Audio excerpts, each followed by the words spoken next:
with Power Baseball Foundation, we have three main pillars: assistance, enrichment, and support. So we provide financial assistance and help and resources for players and families, enrichment with high school programs and youth baseball initiatives and different things of that nature.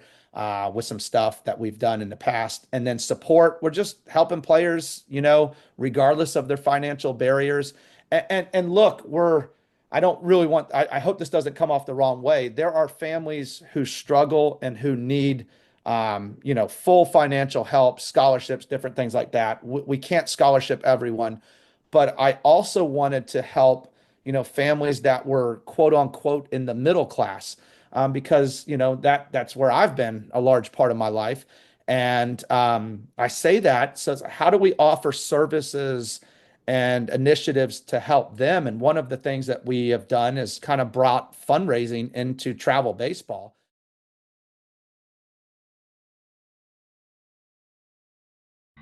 What's up, guys? This is Cash Shake, Chairman, CEO, and co-founder of Baseball United, the first professional baseball league in the history of the Middle East and South Asia. And you're watching the Legends on Deck podcast with my boys, Brian Koss and David Condi.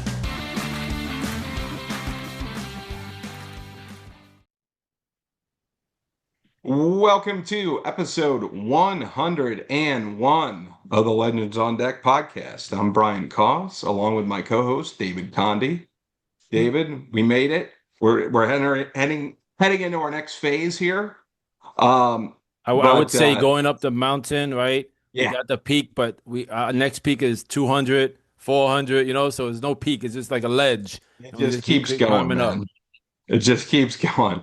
So our guest today is the executive director of the Power Baseball Foundation. Among other things, David Bultema has been coaching and involved in baseball for over 20 years in Central Florida, maybe longer. And David, welcome to the show. Thank you guys for having me. I'm excited to be here. No problem. This is our third phase of Power Baseball. So we've had the other two partners on, Lassiter and Marlowe. So that's pretty cool that we continue to have this relationship with you guys to kind of share everything you're doing on that up in Orlando area. No, absolutely. And we appreciate the opportunity to share about our program and all the things that we have going on. And it's exciting to now talk about the foundation some for sure. And I have a unique position because I run the foundation and then also started coaching with those guys again. So I've got a good history with them, and it's good to be back out on the field. So that's awesome. So before we get to that, let's go way back. I'm not saying you're older than we are. I'm probably older than you, but probably the oldest one here. But let's go way back to when you first started in the game, when you were younger. Did you play the game? Kind of give us a story of your history before Power Baseball. Yeah, I grew up pretty much in Apopka, so not too far, from where I'm at now, here in the Claremont, Groveland area. But yeah, I did Apopka Little League and always, just fell in love. Did other sports, but just kind of figured baseball was going to be it. And I was a left-handed pitcher. I was fortunate enough to make my high school team, and if you know Central Florida history, Apopka baseball is pretty rich in that, and played for the legendary Sonny Wise and Brian King and Dave Brown, and were some of my other coaches. And I was a graduate in 1998, and I tell my sons all the time they have way more talent than I ever did. I just was the epitome of, I just loved the game and kept getting better each year. So we lost in the state championship game in 1997 to Lake Brantley, of all places, right down the road. Big rivalry there of Apopka. So that was a little bit of my growing up years, and had a great time at Apopka. And then that kind of led me into opportunity to get a scholarship at Lake Sumter. Used to be called community college, but now they call it state college. And I was there I was there for 2 years, 1999 and 2000. Actually was part of the start of Lake Sumter, and they just renamed the field and dedicated the scoreboard to our coach who's coaching at Mount Dora High School, and that was Mike Matulia. So it's a small world how everything connects and whatnot. And And then I finished out my 2 years, got my degree at Piedmont University, small college in North Georgia, and played there in 2001 and 2002 and loved it. One of my biggest mentors is my former head coach. He was the athletic director there and just recently left, Jim Peoples. And he's just a great guy. He understands, the power of relationships and just I always look forward to getting his text messages, whether it's on Christmas or Thanksgiving or different things of that. It's a special relationship. And with my son getting hurt a couple of times, he's reached out to me, and it's just he genuinely cares. So he's a good guy. So That's awesome. So kind of go back 1 second. You say you're a left-handed pitcher. I'm assuming in high school you're in the early mid 90s when you pitched in high school. What was your favorite pitch? Because there's a whole lot different now with pitchers than there were back then. So what did you throw that made you successful? yeah, your traditional lefty. I did not throw extremely hard, but I kept getting opportunities because I was left-handed. I could throw strikes, which obviously helps. You don't really do much good if you're not an overpowering guy and you don't throw strikes. Kind of pitch fastball changeup. I think my breaking ball kind of found what they would maybe call a sweeper nowadays, later on as I got to Piedmont. I wouldn't say it was a cutter, but fastball changeup and just tried to let guys just get themselves out. You know what I mean? In the sense of being over aggressive, extending the plate more than they should, reaching, and then, relying on my defense. So, And I guess you could have bringing that on to the coaching side of it when coaching high school. At that time, right?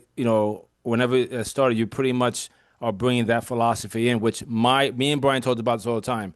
100-mile-an-hour fastballs, 105, 100-mile fastballs can only go for so long. yeah. When you have a guy that can throw off speed and throw them off and a fastball, curveball, and I think you have a better opportunity for one, saving your arm, and two, having a longer career and being more successful if you're just going with the mixing, changing up everything. Yeah, correct. Well, and I would add to that, in a situation like mine, I had to learn how to pitch. And and I tell my sons, I don't brag about myself a whole lot. Like I said, they've got these kids are so talented, they really are. What they can do, to your point. But where I think I'm a valuable asset as a coach is understanding the game and like how do we take your talent and make it better in the Hmm. sense of understanding how to play. I just could not go out there and rely on talent itself. I had to understand how to hold runners on. I had to understand where to be. I had to do all of the little things really well if I wanted to keep playing the game. Again, I had some talent, but not what I see today. And even on my teams, I like to think that I was, one of the top two pitchers in college on all 4 years. And I say that not to brag. I say that because I was consistent, and it definitely wasn't the talent portion. There was definitely guys with more talent, and there were some guys that had some really good years, but I just felt like I logged enough innings every year and gave my team a chance. And if I failed, I wanted to learn how I could overcome it. And that's just a big message that I try to share with these young men and ladies when I'm associated with softball as Hmm. well. So when did your high school coaching start? What was the first thing coach you did, like the level and the school and everything? Yeah, so I actually coached 1 year at Piedmont. I stayed one extra year. It was weird, and yeah, I was not a very good student in high school. I'll be the first one to tell you, but I figured it out in college real quick. Like, wow, this I'm really going to ruin an opportunity if I don't have my stuff together. So, again, figured some things out, routines, things that I'd like to talk about later on, and habits and stuff like that. But to answer your question, I did 1 year at Piedmont, and then I knew I wanted to be a high school coach. And my wife was at South Lake. I met her at Lake Sumter, and then we joke, and it's not really a joke; it's the truth. She was the better athlete in the family, and she went on to play Division I softball at Stetson, Wow. and was Wow. a center fielder and right fielder there. And she graduated into 4 years, but because I transferred to a private school out of state, I kind of got hamstrung on a few credits and stuff like that. So they counted them as like, transfer credits, but not towards my degree. So it took me an extra year, a fifth year. I just missed having a 3.5 GPA graduating in college. And I say that because I really struggled in high school my first couple of years. I let family things, I had every excuse in the book of why I didn't, I didn't get in trouble because the last thing you wanted to do was get in trouble with the Popka baseball, the way that they handled it. So I knew better than that, but I just wasn't motivated in school. So I started coaching at Eastridge in 2004, and I was an assistant there in '04 and then '05. '05, we won a district championship. And then I actually, crazy story, I left Eastridge, nothing bad, and I was on my way to go to Apopka to help David Lee, who passed away, unfortunately, much earlier than he should have. But he was a legendary coach in Lake County and also started coaching at Apopka. And I knew him, and I thought my pathway to becoming a head coach would be a little bit better. Plus, I wanted to return home to Apopka, and I had that opportunity. So I'm sitting there in like the training for Orange County teaching or schools, and it's late July, and I got a call from my principal at Eastridge, and she said, "Hey, Coach, Mike Simmons just resigned and took a job up in Georgia, and we're not even going to interview anyone. Would you like it?" So I got up right in the middle of Orange County orientation, new teacher orientation, and headed over back to, I just said, well, and I called David Lee at Apopka, and he goes, "Hey man, I know you wanted to be a head coach here," and I was excited. So I was 24, and I was the head coach at Eastridge starting in 2006.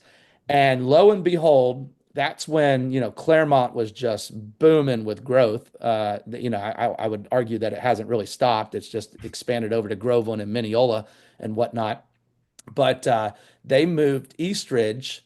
So a nice little welcome gift here for me being a head coach. They moved Eastridge to 6A. And at that time, that was the highest classification. So I'm a head coach. I'm excited. I know we have some good players, but now we're not 5A or 4A like we were before. We might have skipped one.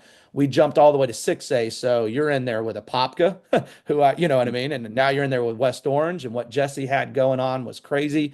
Olympia, Dr. Phillips. I mean, it was cutthroat. And, they kind of looked at, Eastridge, a little Lake County school, they didn't really respect us. But our football program at that time was killing it. Bud O'Hara was doing a great job. And I think they won like 29 or 30 games in a row in the regular season. So like we were making a name for ourselves, but they still kind of, still looked at us as the little Lake County little school. Brother. Yeah, no, for sure. They really did. So yeah, I started in 2006, and I coached at Eastridge up until 2010. Yeah, so I thought I would last a little longer. That's probably another episode in itself, but nothing terrible. I got burned out, and there were some things that switched over with administration. And if you just don't, without saying too many bad things, if you just don't have the backing, it's a tough job. And then, I had some personal things happen in my life, and those things continued. And I just said, you know what? I got two boys at home. Why am I not coaching them? And I think I shocked a lot of people. I thought I'd get back, and I got out, and I was like, man, and I wasn't miserable. Please I don't want to, say it was like that. I never got back in. It's kind of crazy. I continued to teach, and I moved over to Lake Mineola, and I had some opportunities to get involved there.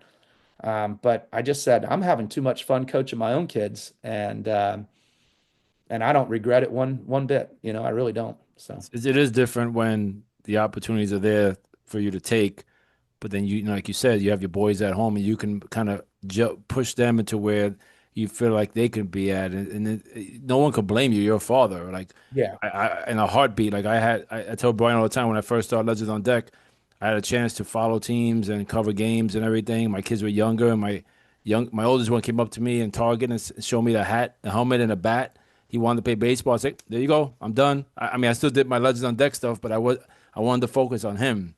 Yeah, to make sure I gave him the time. So no one could fault you for that. That's more important thing than anything else in life. Yeah, no, I appreciate that.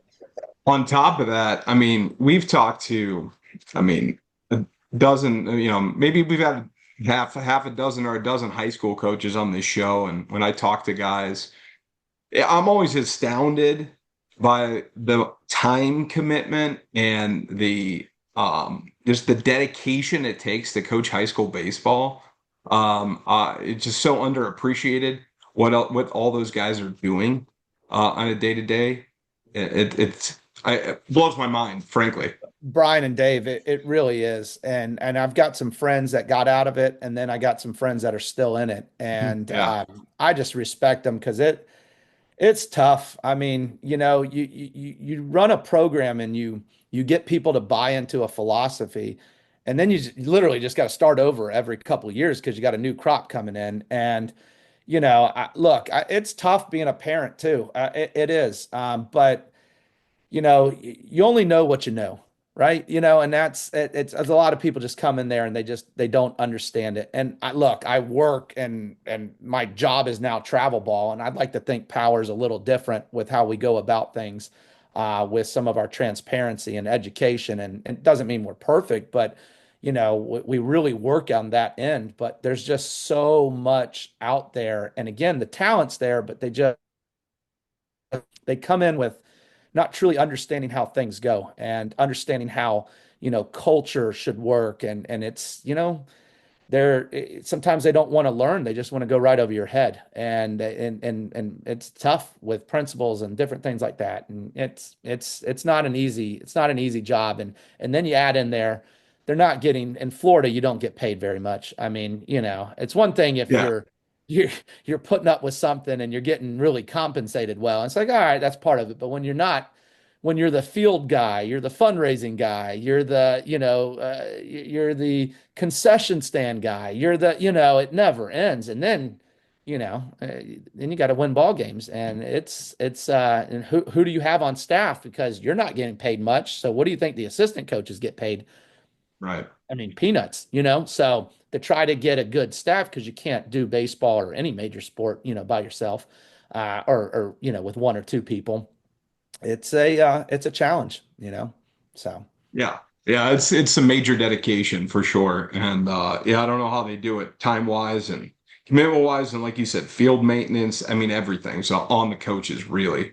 yeah. Um, and and then on top of that, it's either they either work at the school that they're teaching at or that they're coaching at, or they work another job and they coach. So, yeah, it's a round the clock deal. Yeah, no, it's a demanding job, and Yeah. hats off to the people that do it, because and they're travel ball has grown a lot, and it plays a huge role in recruitment. It's not the only role, but it plays a huge role in recruitment.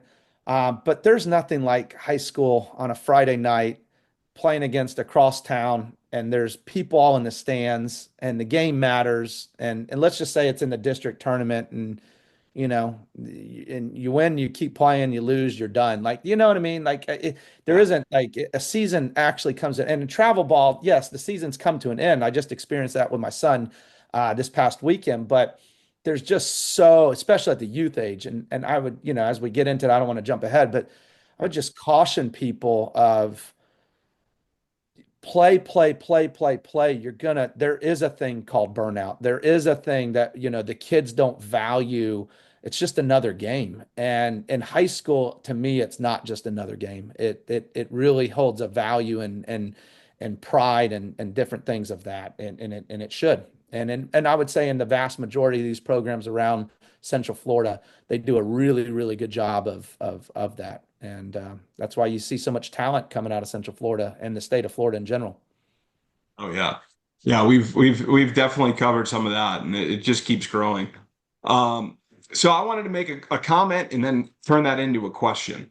So I want to talk a little bit about coaching philosophy, as a coach. And I will comment and say that my son George plays on Dave's team, and I personally and George has commented how you approach coaching in such a direct and like meaningful way, where you are and I know that you've prefaced this in even like parent meetings. You say, well, I'm kind of direct, I'm kind of bold, I'm not yelling. I just, I'm just, I get things out. I talk loud. I've been in the classroom. So listen, I get all that stuff because I'm a teacher too.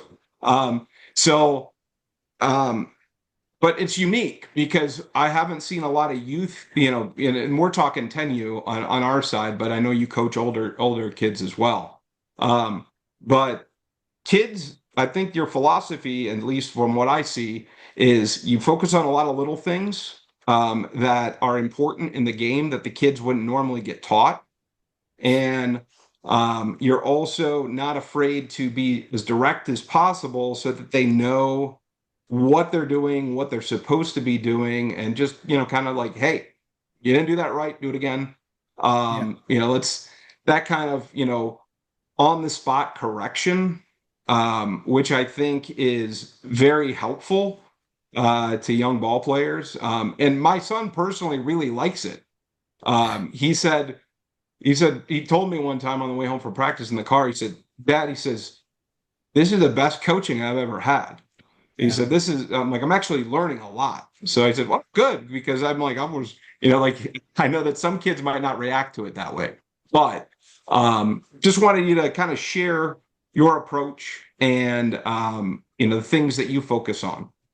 Yeah, well, first off, thank you, Brian. I appreciate the compliments there. I would say early on, I was a little rough around the edges, and I've learned over time, years of experience that kind of take out the emotion a little bit. Now, don't get me wrong, it gets in the middle of the game and the heat of the game, there's emotions. I get that, but to try to remove that. And then I'll tell you the hardest part was removing that emotions coaching my sons. Because sometimes I'm not sometimes I am harder on them than other. And I've been accused of being the yelling coach and stuff like that. And so that's probably where I preface that a little bit to you parents. But really, like, it comes down to answer your question. You said the little things. Well, I kind of referenced that earlier, right?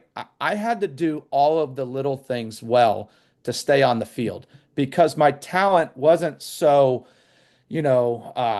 large that I could just get away with not doing that. So that's number one. I feel I bring the energy. It really matters to me. And it's like, if I can't lead from the front in these things, then how can I ask these kids to do that? Right. And whether they're 10 years old or they're 16 years old or different things like that, because energy is a choice, passion is a choice. That's not a talent. And so I always kind of demand that of myself. I always remind myself people are watching and I need to lead from the front. So I try to hold myself accountable to that. But within like a philosophy, I would say I'm just big into routines and goals and, how do we get 1% better in your game, your mindset, your habits every day? My two older sons, Glavin is with George on the 10U team. He obviously doesn't have a phone, but my two older ones, I send them a message every day and remind them, what's your daily wins? What are you doing today to get better? Because I can promise you your competition is working. And how are you going to stack those wins? You know what I mean? Because there is so much talent. And I really want to stress this.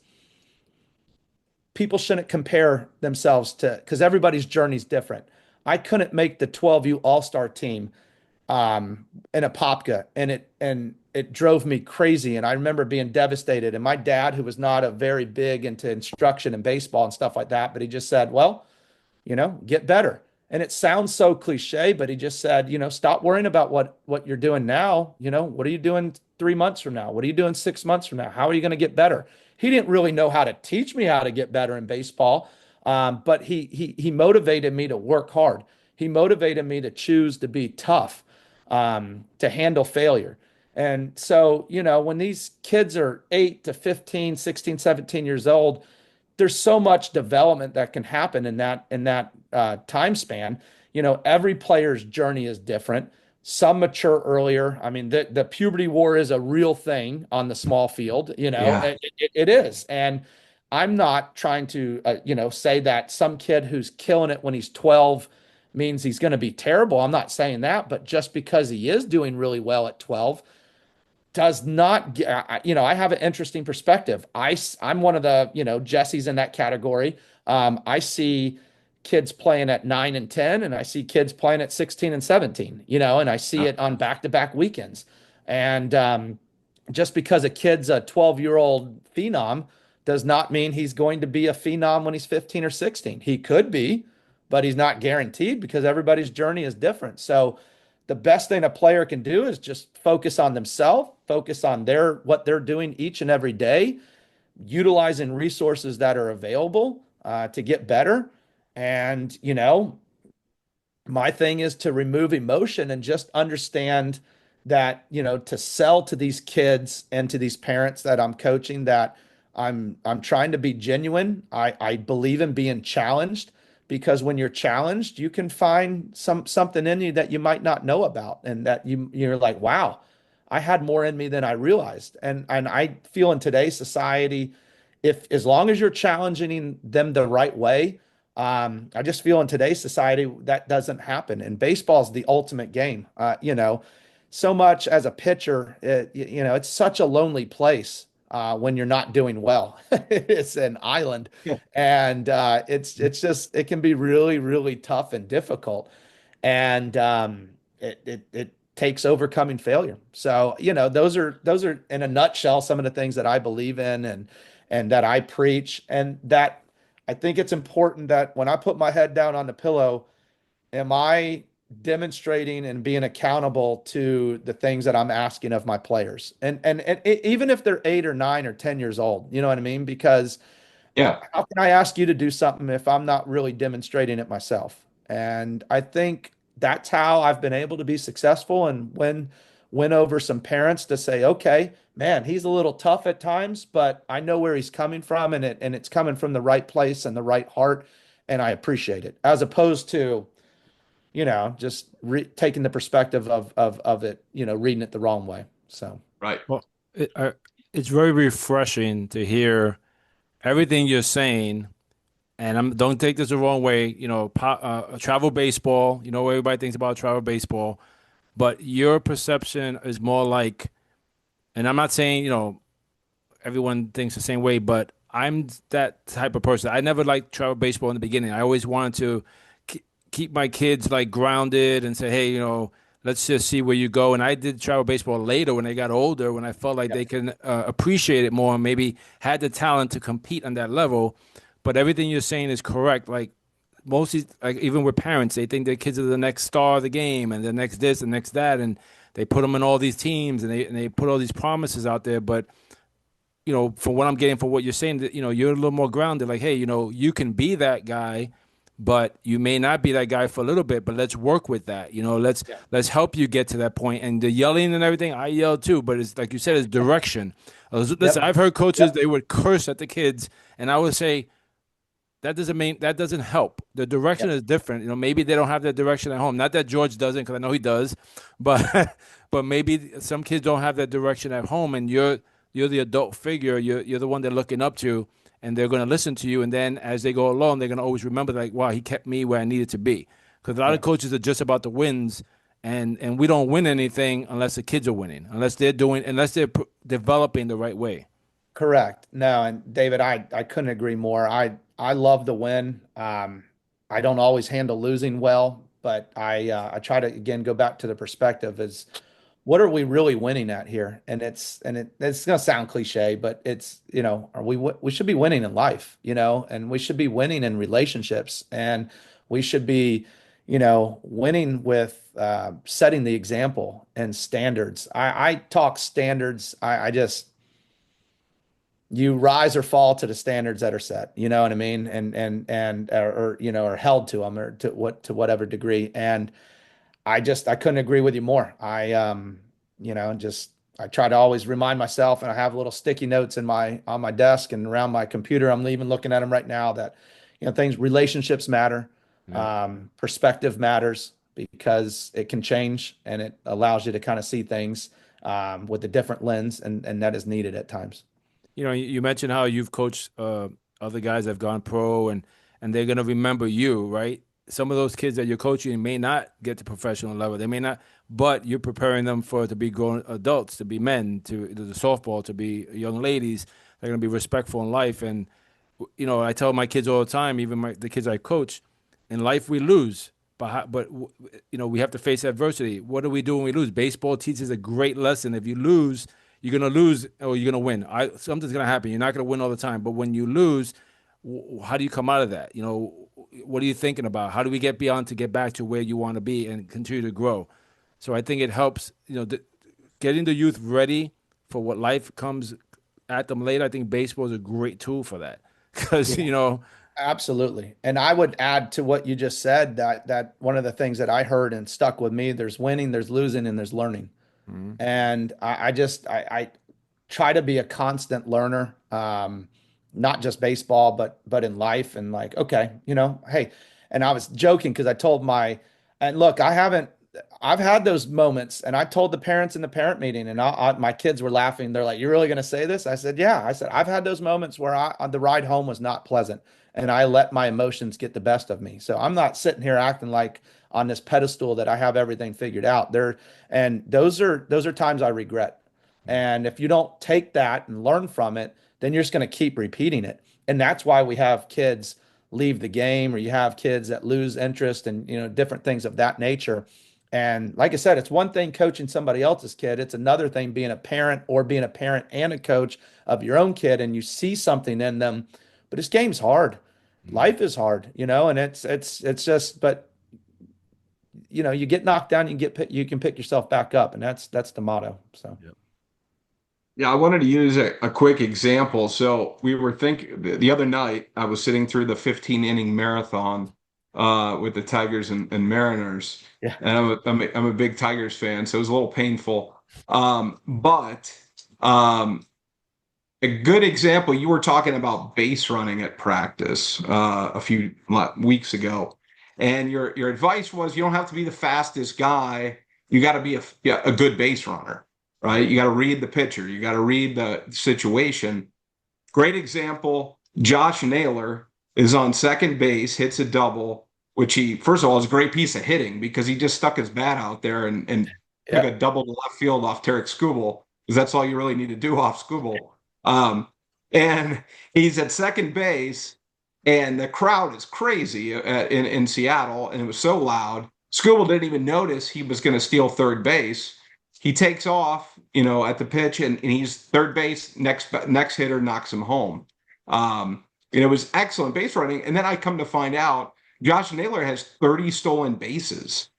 I mean, the guy is like 5'10", 240, and he stole 30 bases this year. So, I mean, I think that is case in point to that whole idea of something as simple as that seems as simple as base running. I know it's complicated, but being good, working on a skill, and in overcoming sort of some natural, maybe not the natural talent for base stealing, but with the right attitude, the right teaching, you learn how to do that. Yeah, for sure. And that I focus a lot on skill development and not using the word talent. So I love how you use that. And that's exactly describes that situation. You know what I mean? Yeah. Talent wise, he probably shouldn't be grabbing 30 bags. But no, you wouldn't think, skill wise, and taking advantage of opportunities that are there because he's aware and has some situational awareness and has worked on it, and ends up being a pretty big deal, Yeah, I was like, oh my gosh. I mean, it killed me, but I was like, God, that's impressive. I just, what he was able to do there in that situation, it made me think of that what you were talking about with base running. So yeah. Anyway. Yeah. Well, I have to credit, and maybe I'll have to send him this, but my college coach, not to say other coaches. And again, I was a left-handed PO, pitcher only. So what base running did I need to do? But Right. any team that's ever been associated with me, we grab some bags because of that. I mean, 10U is whatever. Like everybody's screaming Yeah. 10U. They're always You grabbing can't bags really because the you ball's can't all over really the place. claim you Yeah. can't really claim this great coaching at 10U. You're taking advantage. That's another topic, but you're Yeah. taking advantage of things that shouldn't be happening. But anyways, um, but yeah, my coach Jim Peoples, he was phenomenal. And I just knew I wanted to coach high school baseball. So they would laugh because I'd go to the hitters meetings and they're like, "What are you doing in here?" I was like, I knew I wasn't going to go play professional ball or get drafted, but I knew I was going to coach. So I was like, man, this guy's got a lot of knowledge. I want to hear what he has to say. So I was in North Georgia. There wasn't a whole lot of like exciting things going on. So it was, I jumped in those opportunities when I could. Funny. Sure. Ryan's talking about his Detroit Tigers love. You can see it behind him as well. But if you look behind me, if you can tell, I have my Mets. My Uh, Mets. So you know that I'm struggling too because I was the first one not to make the playoffs. So these they made the playoffs. Yeah, yeah, we got through a So couple rounds. Yeah. so Brian and I, struggled through the whole season with our horrible teams. But and to that point, Juan Soto would also steal bases. He's not fast, but Yeah. he did that whole, and I call it the travel ball thing because the kids that we played against with travel ball kids that would take the long lead and wait and just take off. That's what he would. And I'm thinking the pitcher just has to step off and throw him out. yeah. Like, why are you letting him Well, run? and you could argue some of these changes in baseball and rules and different things like that, but it obviously was to increase people and grabbing bags, and Yeah. it's working. Yeah. With the larger bases, the pickoffs, and what you can and can't do, or restrictions there and whatnot. And I just I'll tell you, there's nothing more frustrating than when you're coaching a team and you're on defense and a team is just exposing you, and that I've been in that situation a few times where you're not holding runners on and they can take a good pitcher and make them very mediocre by just putting pressure on them on the bases. I've done it to teams as a coach and I've had teams do it to me and it's a tough situation to be in. So Well, the hope is that the pitcher learns the lesson and he works at it to get better exactly, to prevent that from happening. exactly. So, yep. So let's shift over to power, your involvement with Power Baseball. Kind of give us an idea, when did that start? When did you kind of get involved with that? Yeah, so I just got into coaching back with them last summer, in the summer of 2024. So I'm relatively new getting back into that, and I'm excited. I'm thankful that Brian and Jesse and and Eric said okay, because I do have kids in the organization and different things like that, and I think once they said and they thought about it for a little bit, and I didn't start out first coaching my kid, but then I had one playing and then I was coaching, and there's three different schedules. Then there's only me and my wife. So they allowed me to start coaching my middle son. And that is just a special, special group. So I've known some of those kids since they were, 8, 9, 10 years old. And then some of them I just met recently within the last couple of years, but great families. But as far as the Power Baseball Foundation, we became official in February, March timeframe of 2022. And I was still teaching at the time. Now I work for Diamond Allegiance and Diamond Sports Foundation and Power Baseball Foundation and Power and all things related to baseball. But our foundation was an idea that Eric Lassiter had off of the Diamond Sports Foundation, which ironically I also work for too now. But with Power Baseball Foundation, we have three main pillars: assistance, enrichment, and support. So we provide financial assistance and help and resources for players and families, enrichment with high school programs and youth baseball initiatives and different things of that nature, with some stuff that we've done in the past. And then support, we're just helping players, regardless of their financial barriers. And look, I don't really want, I hope this doesn't come off the wrong way. There are families who struggle and who need, full financial help, scholarships, different things like that. We can't scholarship everyone, but I also wanted to help, families that were quote unquote in the middle class, because, that's where I've been a large part of my life. And I say that, so how do we offer services and initiatives to help them. And one of the things that we have done is kind of brought fundraising into travel baseball. And that was, you see it at 9 and 10 and 11. You see them sitting outside of Publix and those types of things.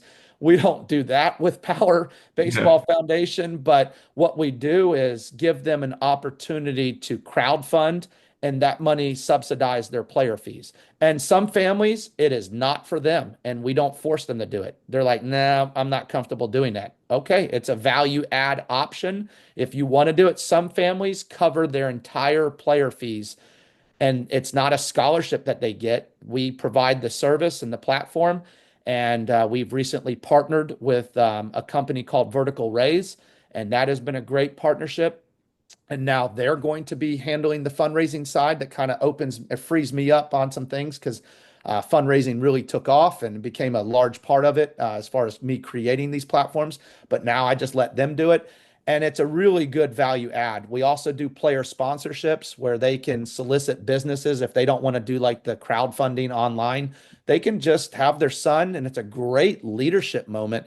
They can have their son do what we probably had to do: walk into a store. I'll even give them some sales pitches and some collateral, and speak on behalf and just say, hey, would you be interested in, donating $250, and this money will help me towards my goals of playing college baseball. It will help my family afford, the situation that we're in, and allow us to, be able to spend, handle the lodging and the food. And because there's so many expenses that come into play with this. And I'm just thankful that Power, had this idea, that they trusted me to kind of take the horn and lead it. And I'm proud to say, so far we have raised over $250,000 that we have reinvested back into the baseball community, and that's been done since 2022. So is the foundation all Power Base was all in the Orlando area? Is there any ever thought of ever expanding outside that area? No, yes, we have. There's Power South Carolina. We have some affiliates, and I'll tell you what, the Power South Carolina families, they are locked in when it comes to fundraising, when it comes to player sponsorship, initiatives, and handling that. They are, I work side by side with Owen Brittle, who runs Power South Carolina, and Chris Ford, who runs their youth, department. And those families have really taken advantage of the values and opportunities that we're here in place to offer. That's awesome. Well, I think that's really important in a lot of ways, because we've talked to we've had a couple interesting interviews, David, with guys in Latin American countries that today's game. You look at Major League Baseball, it's probably half Latin American and then half American, right? And now you've got maybe like a growing number of players coming from Japan and Korea and that too. But the travel baseball scene in the United States is so different than what the system is in Latin America.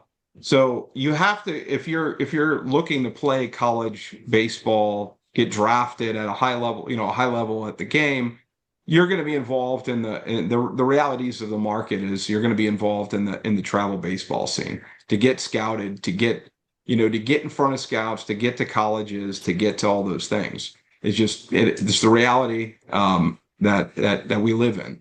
So I think, and like you said, but you don't want financial restrictions, right? You have a talented baseball player. You don't want him to be passed up because, hey, well, his family just can't afford to pay the fees to be on the team. The best player isn't always from the wealthiest family that's out there. So yeah, and those things add up. You were down in Palm Beach or Jupiter for a tournament, and I hear families, they're up in Atlanta for tournaments, and they're here and they're there, and those are long weekends, and those are gas, food, lodging, and not to mention tournament fees, uniforms. I mean, the list goes on. Private instruction. So it's definitely a major expense for a family to take that on. Brian, they've done some research within like Diamond Allegiance and stuff like that, and some Yeah. market, research. And I'm not saying every family, but it is very easy for families to drop 20 grand a year Oh, on this. sure. It really is. And that's just, I mean, there's just, my parents would have never been in a situation to do that. And, Yeah. I mean, it just wasn't a reality. You know what I Right. mean? Right. And I don't knock that because I work for it. Oh, I would sure. say, so It's with that being said, if that's what's going on, and you're right, in Latin American countries, it's completely different. It's more development, it's more academy driven. And you have that here in the States, obviously, but it's a multi-million billion dollar youth sports inc. I mean, we were just at a tournament and, $70 for your parents just to get a weekend pass for one parent. So it's right. Right. $140 for mom and dad to come watch. And it's like, it's tough, and that's just one portion of it, not the gas, the lodging, the eating out, and yeah. So with our foundation, if we are we just covering left and right? No, everyone's bill, absolutely not, and we're growing, and that'll lead to I know you're going to give me an opportunity to speak about our events and how we raise Yes. money, but if we can play a role in gas cards, or we want to get into some lodging deals, and that's one of the things within Diamond Allegiance that they've Absolutely. done, is they have deals and different things of that nature that allows, because of volume and scale, it allows families to utilize some of these trade-offs when it comes to discounts and different things like that. And I'm seeing a growing number of families participate in our crowdfunding services and things like that. Sure. They're like, absolutely, you know what I mean? We'll ask, and the benefit is the donor gets a write-off because they're donating money to us as a Right. tax deductible donation. And so yeah, I'm excited to see what the next 3 or 4 or 5 years, but it's a much needed service that we're providing in this Well, and nature. I think that's true too. It's just you've got, a ball player that's competitive at that level that, they've got their parents, obviously, but there's grandparents and aunts and uncles and neighbors and things that hear and want to know about what that kid is doing and how they're progressing in their baseball career. Um, so it gives you the ability to go out and make some asks and say, hey, you want to be a part of it, brings them in. And there's a lot of families that are generous in that way, or people in their community. And I like what you said too. It's like it's almost teaching, and if they're able to go out and get sponsorships, you can get some sort of salesman skills out of that, right? Yeah. Teach them how to sell and go market themselves. Any opportunity that I have, let me see, I can say this the best way I can. Any opportunity I have to get a kid to disconnect from his phone and speak to an Yeah, adult, look him in the eyes, I'm going to take advantage of that. You know what I mean? Personally, and sure. that goes with my own kids, and that goes with the kids that I'm associating with. I love my phone and all that stuff, but my gosh, these kids just become zombies to this, and it's, do you know how to talk to an adult? Do you know how to talk to an adult? And the adult says, no, I'm not interested. And can you handle that failure and still be respectful and polite and different things of that nature? And there's just so many lessons out there. But then, you have not if you ask not, right? And, 9 people might tell you no, but the 10th person might say, here's $1,000. Thanks. Just need that one yes. Trust me, you Yeah, know what I mean? You don't know if you don't ask. Well, you said it like absolutely. you got parents that can drop the $20,000, let's say, but if you turn around and say, maybe your parents can drop that money, but let's see if you really want it. Let's see how Yeah. how, how hard you want this. You really want to get Yeah, better? Do you really want to play the game? Because dropping the money is one thing, but the heart and the soul and the is all gonna be on you. So Yeah. so having a kid go out there and find the money foundation wise, through a sponsorship wise, is a great way to see if he really wants it or not. I could not agree more. absolutely. So yeah, let's talk then about. I know you have an upcoming fundraiser, and you guys do a number of big events throughout the year. So tell us a little little bit about what that entails. Yep. So our foundation has two major events each year right now. The first one I'm going to talk about, it's kind of right around the corner, about a month away. It's our third annual casino night slash poker tournament fundraiser. It's basically a night to bring families, supporters, and community members together and have fun while supporting baseball and now softball players. What's unique about this event, guys, is that you get a chance to be around myself, Jesse, Eric, and Brian, and other coaches, and it's not the fence, the dugout in the way. You know what I mean? Yeah. Because there are some strict lines there, and so it's like Right. everything. It's just a different environment. And I've had families. I say that because I've had families say, "Oh my gosh." You guys, this is a different side of you guys that we don't get to see. And so that's not why we do the fundraiser, but that's one of the cool things that's kind of come out of it, right?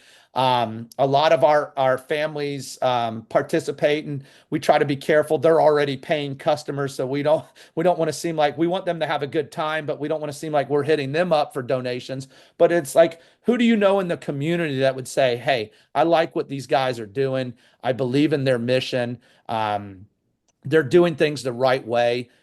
I'm in a financial situation that I can help. Why don't I come out and enjoy a great night and make a tax deductible donation to an organization that's impacting our Central Florida community?" So it takes place on Saturday, November 8th. It's at New York Beer Project in Winter Garden, but it's the side of Winter Garden over there by Horizon, not downtown. And Right around the corner from me. There So you go. Yep. I can walk there. Um, Yeah. and it's basically casino games, blackjack, roulette, craps is the casino part, and we call them power bucks. And basically, you win, throughout the night, and you cash in your power bucks. For every $1,000 you have in power bucks, you get a raffle ticket. And you put your raffle tickets, depending on how well you did, and they're really relaxed. The casino company that we use, they know it's a fundraiser. They're there to teach you, like, "Oh, I've never played roulette or craps." They're there to teach you and let you have fun, and they know you're trying to make money, or raise money, in essence. And you take your raffle tickets at the end of the night, and for example, we have a Ritz-Carlton stay that you could put your raffle tickets in. We have a Good Boy Vodka, like, patio package. With some chairs and coolers and some of their drinks. And then we have a Discovery Cove dolphin swim experience for 4 people. That's like valued, that includes food and drinks. So, we have some really good prizes, and one person's going to win, each of those prizes. And it's a really, by that time, at the end of the night, it's a really fun environment, and people are excited. We've done grills and pellet grills and different things in the past. But this year, those are our three main prizes. We have some auction items. We have scratch off tickets where you can win dinners for two to Texas Roadhouse, which is one of our main sponsors. We have all kinds of cool different things. We're going to have a 50-50 raffle. So there's a lot of different things. And then we're going to have an ask where, would you contribute towards travel costs for a player? Would you contribute towards lodging costs? Would you equipment cost? And so we kind of have a little theme throughout the night, and we just try to set a goal and try to raise as much money as we can that we can dump back into baseball and softball and youth. And then the poker tournament it runs alongside our casino night. It's open to high school and youth baseball and softball teams. And the only caveat is that the teams had to do a vertical raise fundraiser, who we participated with, and whatever money they get there. And they get a representative to play in a Texas Hold'em poker tournament. And we're doing $6,000 in prizes added onto whatever they got in their vertical raise fundraiser that was done, during September, October, or November, or the first part of November. So 3,000 for first place, 2,000 for second place, and 1,000 for third place. And anybody that gets knocked out early, they just come right next door and join the casino night fun and have some fun there. So that's our big event on November 8th. We also do a golf tournament in late April at oh my gosh, I'm drawing a blank. Orange County National. I'm sorry. We've done it a Okay. couple of years there. Yep. So Yeah. at Orange County National, we have our golf tournament there. And those are our two big events that we're doing. I just want to take a quick moment to plug Power Softball. They've come on board here, led by Dan and Eileen. This is a relatively new venture for Power Baseball to add into or in conjunction with Power Softball now. And so we're excited about offering these services that we've been doing 250,000 to baseball. Now we can open it up to softball as they grow and try to build a national brand. And I'm very confident that Dan and Eileen will do that. They seem to be the right people. I've had some great conversations with them. And, we're just trying to help people, when it comes to character, teaching grit, and creating opportunities for people. Well, you're not just a travel ball organization. You're a community foundation, a community league, community group that's trying to, make a difference in everyone's life, and also hopefully along the way, kids can go on and get some skills. I'm sorry, talent, or I don't know the word you said before. You said it right the first time. Okay, Skills to compensate I'm the not talent. I'm not anti-talent. I'm not Yeah, anti-talent. I've seen a lot of talent. I don't believe in talent only. How about that? No, So, I agree with you. And then that, it just you're building a huge community. And I yeah. think that's an important thing. You're not just taking people's money and training the kids and going to tournaments, and then you don't see you're going beyond that and Yeah. really bringing Right. people together. And I think that's what's important. That's why you've been successful in what you're doing. So too bad you're Well, in Orlando, because I'm over in Southwest Florida. So well, I appreciate that. Let me just share a personal note here of why, because I think the why, and some of the motivational things that I've come across and have done is, well, why do you do it? And I think Brian has seen a little bit of that in my coaching. Not to dampen the mood here, but by the time I was 33, I had lost my mother to suicide, mm, my son to a rare genetic disorder called trisomy 18. He was stillborn. And then my father 2 months later to a heart attack. And so I understand setback. I fully recognize I'm not the only one with a story, but I trust my Lord and Savior. There's things I got to do each day to be better, and I'm trying to work on that. But I'm thankful for the opportunity to coach young men, and I haven't coached young ladies, but starting to be around them and do some motivational stuff with them. And it's just a passion. And I can't thank Brian, Eric, and Jesse, and then the connection that they had with Diamond Allegiance. I wasn't miserable in the classroom, but I'd done my 20 years, and I was ready to do some things that I was even a little bit more passionate about. And I'm just thankful for a platform to do these things. And I'm thankful for you guys having me on and being fans of Power Baseball. And I'll be the first one to tell you there's a lot of good travel ball organizations in the state of Florida who do it the right way, and then throughout the country. And so we're not the only ones, but we're just trying to be the best version of ourselves. And how do we get better, and how do we expand, but expand in the right ways, uh, while maintaining our integrity and our character.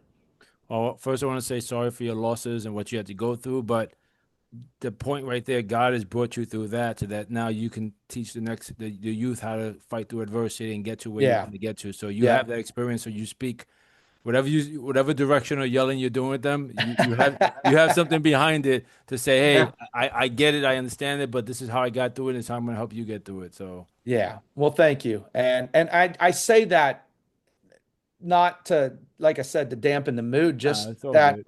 you know, um, there's more than just fundraising that we're trying to do here. I mean, it's a big part of what we're doing. It's important, and that is what people need and understand. But there's more that we've got going on, and what we're growing, and that's not just me with the foundation. The stuff that the life lessons that Brian and Eric and Jesse and the other coaches within it, and what they do, and the transparency and the advocacy and the education.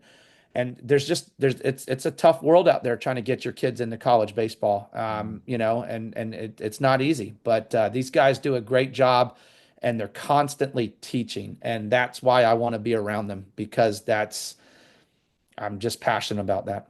So. Do you have any families that have gone, the kids are in college, they're playing ball, wherever they're at, and they kind of come back and still want to be a part of it and help out? Oh yeah, yeah. So Ryan, Brian can talk about this. Ryan Monahan, that's an interesting. So when I took the break from coaching high school and then eventually got out with the Scorpions, I didn't get fully into that, but like I coached with them and had some great success, and a lot of us coached together, and then that kind of diverted into power baseball, and I did not join power baseball right away. I followed it because I was definitely interested, but I was coaching my kids. But Ryan Monahan has an interesting story, and I had a foundation called Aaron Strong. My son's name was Aaron, and and I scholarshiped him for, and that's kind of full circle of how I ended up in this position. I really didn't know what I was doing running a foundation. I had a reason why, and I can talk and people will listen, and I convinced enough people to donate and different things of that nature. And I was able to help Ryan out, who came from a single family home. His father passed away when he was 9, I believe, somewhere around 9 years old.